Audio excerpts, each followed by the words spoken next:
Australian Motorkhana regulations require that all space frame specials have bodywork along the sides to protect the driver.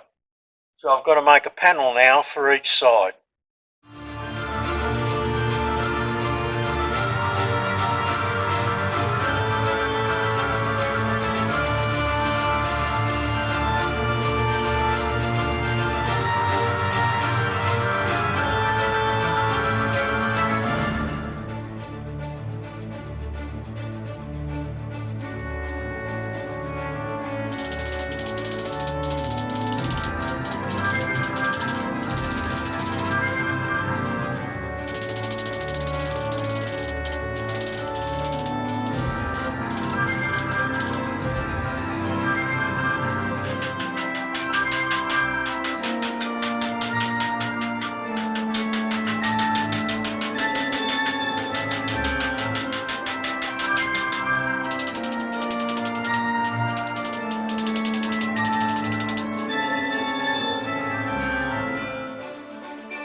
The two sides were easily formed from thin tin, and the edges I've just hammered over the chassis to round them off. That's why I'm making these now.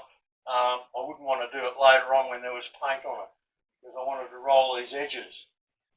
Most guys would put that tin on the car and make that the bodywork, but because I can work with composites instead, I'm going to make these out of carbon fibre and add some bling. So what in effect I've made here is not the sides of the car, but the moulds of the sides of the car, which will be made in carbon fibre.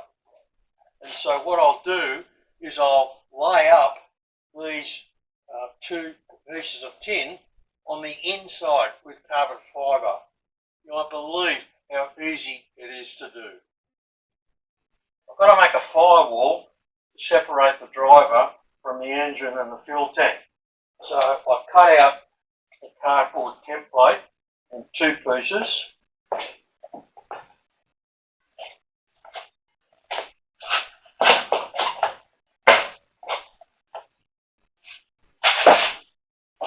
Much easier to do it in cardboard than try and do the original in steel.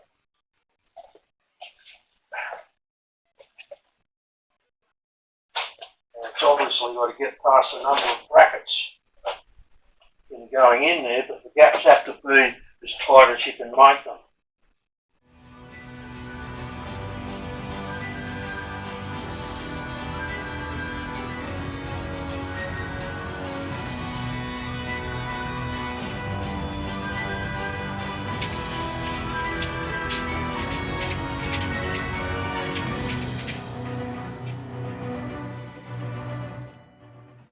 The last part of the Motorkhana special bodywork that I need to make is a small bonnet to go over here, which will help keep all the dirt and rubbish off my feet while I'm racing. And I've deliberately curved these bars to avoid that square panel look that you frequently get with home-built space frame Motorkhana specials. I just don't like that shape, so I put these curves in. So now I have to cut and bend a piece of tin to get the base for the shape here.